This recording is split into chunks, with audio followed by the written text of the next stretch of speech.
आप सभी ने फिजिकल की तैयारी चालू कर दी है या नहीं? फिजिकल की तैयारी चालू करने से पहले आपको जानना होगा कि रोस्टर नियम क्या है, आपके रॉ मार्क्स से क्या इफेक्ट पड़ने वाला है, नॉर्मलाइजेशन मार्क्स से क्या इफेक्ट पड़ेगा, आरक्षण कितना था, आपके सीटें कितनी हैं, 6000 पोस्ट हुई हैं तो कब क्या कैसे प्रोसीजर होगा, साथ में आपके कट ऑफ को 2016 या 2018 कोई भी इफेक्ट देगा या नहीं देगा, कोरोना का क्या इफेक्ट पड़ने वाला है आपके कट ऑफ में, हर एक चीजें सटीकता से डिस्कस करेंगे। लेकिन उसके पहले आप सभी 5 लोगों को कम से कम शेयर कीजिए और सब्सक्राइब कीजिए। चलिए अपन चलते हैं डिटेल डिस्कशन की ओर।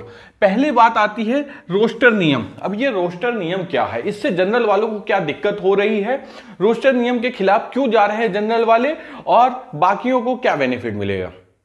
रोस्टर नियम एक सिंपल सा नियम था कि रोस्टर नियम में ये था कि जो जनरल वाला है जनरल में रहेगा, ओबीसी वाला ओबीसी में रहेगा, एससी वाला एससी में रहेगा, यानी कोई भी किसी की कैटेगरी के मार्क्स सीट्स को नहीं ले सकता है। अब रोस्टर नियम हटने से क्या हो गया, जनरल की आप देख सकते हैं ओपन वालों की 731 पोस्ट है। अब 731 पोस्ट में एसटी का कोई बच्चा अगर जनरल के बराबर नंबर लाता है तो उसको क्या किया जाएगा, 731 में से उसकी पोस्ट हट जाएगी, यानी एक पोस्ट वो ले लेगा, यानी जनरल की अब बची 730। ओबीसी वाले से भी इसी तरह होगा, अगर बच्चे नंबर ज्यादा लाते तो जनरल में चले जाएंगे।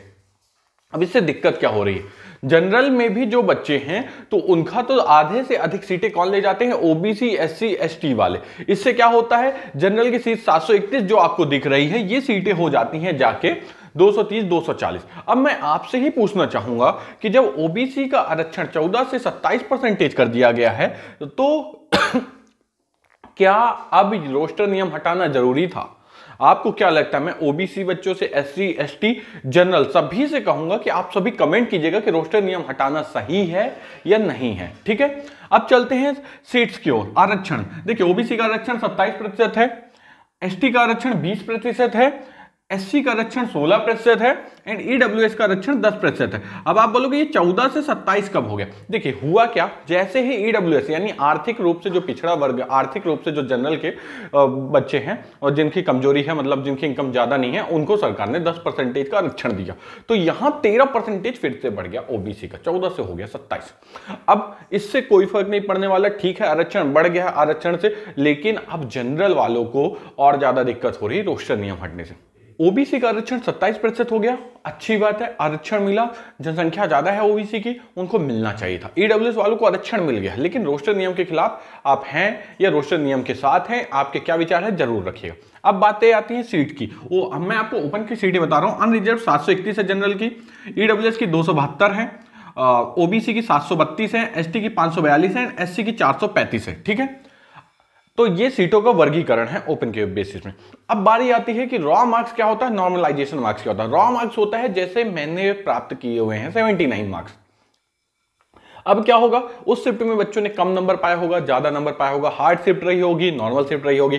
अगर हार्ड शिफ्ट रही होगी तो उसमें क्या होगा, मार्क्स बढ़ जाएंगे 79 से, मेरे सपोज दैट नॉर्मलाइजेशन के कारण कितने नंबर बढ़ गए, 6 नंबर बढ़ गए, तो कितना हो गया 85 हो गया। नॉर्मलाइजेशन क्यों हुआ, क्योंकि हार्ड शिफ्ट थी तो सभी बच्चों की उस शिफ्ट में नंबर कम आए, तो क्या हुआ, नॉर्मलाइजेशन के कारण उनके मार्क्स को क्या किया गया, बढ़ाया गया। नॉर्मलाइजेशन से उनके 6 नंबर बढ़ गए। अब जिसकी इजी शिफ्ट रही होगी तो उसके 79 से सपोज दैट 4 नंबर कट गए, तो कितना बचा 75 नॉर्मलाइजेशन में। क्यों, क्योंकि उस शिफ्ट में सभी के 79 78 आ रहे हैं, मतलब शिफ्ट बहुत इजी थी, तो वो होता। अब एक होती है एवरेज शिफ्ट। एवरेज शिफ्ट में क्या होता है आप लोगों को पता होना चाहिए कि ना तो पेपर ज्यादा हार्ड है ना ज्यादा नॉर्मल है। आप सपोज दैट आपके 79 है लेकिन बाकी सबके 65 आ रहे हैं, तो क्या किया जाएगा, वहां से थोड़ा इंप्रूव किया जाएगा कि उसको 69 तक ले आया जाएगा या 68 तक ले आया जाएगा, मतलब एवरेज में लाया जाएगा सभी शिफ्ट्स को, मतलब जो भी एक महीने के अंदर आपके पेपर हुए हैं उन सभी को एवरेज मिला दिया जाएगा, जिससे कि किसी के साथ भी भेदभाव ना हो। नॉर्मलाइजेशन का मेन रूल होता है कि सबको बराबर ट्रीट करना, क्योंकि एक महीने में पेपर अलग अलग आते हैं, क्वेश्चन कभी इजी आ जाते कभी हार्ड आ जाते, इस हिसाब से बनता है। अब आप बोलोगे सर ये तो ठीक है, लेकिन मेरे मार्क्स कम होंगे या ज्यादा होंगे। अब आपको अपनी शिफ्ट को मुझे कमेंट करना है और नंबर कमेंट करना है। चलिए अब बारी आती है आपके कट ऑफ की। कट ऑफ कितना रहेगा, जनरल वाले अगर आप 72 तक ला रहे हो, 69 से 72 तक ला रहे हो तो आप सेफ जोन में हो। ओबीसी वाले अगर, देखिए आपको मैं कैसे बता रहा हूं, कैटेगरी वाइज सभी का कट ऑफ बता रहा हूं, लिख के नहीं, आपको आपके सामने ही बता देता हूं कि 69 से 72 है तो आप सेफ जोन में हो। 65 से 68 ईडब्ल्यूएस ओबीसी वालों के लिए, 55 आपके अगर एससी में है 55 से 58 तो आप सेफ जोन में हो, और एसटी कैटेगरी से हो आपके 51 से 53 के बीच में है तो आप सेफ जोन में। यानी ये मैंने बॉयज का बता दिया है। अब एक्स सर्विसमैन ये ध्यान रखें कि आपके अगर 45 के ऊपर आ रहा है तो आप बिल्कुल सेफ जोन में हो, आपका हो जाएगा, आपको टेंशन लेने की जरूरत नहीं। बाकी बच्चा गर्ल्स में आपको यह पता होना चाहिए कि गर्ल्स के कट ऑफ जो है आपके लिए लेके आ गए हैं चक्षु पब्लिकेशन की एक ऐसी बुक जिसके अंतर्गत आपको यूपी लेखपाल का सब कुछ मिल जाएगा, वो भी नवीनतम पाठ्यक्रम के साथ, जहां से आपका सिलेक्शन 100% फिक्स हो जाएगा। यदि आप लेखपाल की तैयारी कर रहे हैं तो इस बुक को जरूर प्रेफर करें। इस बुक की खासियत क्या है चलिए देख लेते हैं। आप देख सकते हैं इसमें आपको मिलेंगे 2 सॉल्व पेपर, साथ में 2000 विषयवार, मतलब आपके सब्जेक्ट के साथ समान हिंदी, गणित, समान ज्ञान, ग्राम समाज एवं विकास, समसामयिकी, सब कुछ एक ही बुक में मिल जाएगा, जिसमें 2000 विषयवार क्वेश्चन हैं। आप इनके इंडेक्स में देखेंगे तो इन्होंने विषयवार दिया हुआ है, जिससे कि आपको ये पता चल जाए कि आपका सिलेबस क्या है और आपको कोई भी इश्यू नहीं हो। इसलिए इन्होंने क्लियर कट आपका सिलेबस भी डिस्क्राइब कर दिया है, सब्जेक्ट वाइज समान विज्ञान में क्या है, गणित में क्या है, हिंदी में क्या है, जिससे आपको कोई दिक्कत नहीं हो। साथ में दोस्तों आप चक्षु पब्लिकेशन की ग्राम समाज एवं विकास की बुक ले सकते हैं, जो कि बहुत ही महत्वपूर्ण है सिलेक्शन के लिए। आपको सिलेक्शन चाहिए तो जरूर ले लीजिएगा। यदि आपको ये चक्षु पब्लिकेशन की बुक्स बाय करना है तो डिस्क्रिप्शन में लिंक दी हुई है, आप अमेजॉन, फ्लिपकार्ट कहीं से भी बाय कर सकते हैं। साथ में ये आपके नज़दीकी बुक स्टोर में अवेलेबल है, आप कहीं से भी इसको बाय कर सकते हैं। Okay friends, thank you. तो जनरल कैटेगरी के थोड़ा सा कम जाते हैं। जनरल कैटेगरी में आपके अगर 55 से 60 के बीच में है तो आपका सिलेक्शन फिक्स है।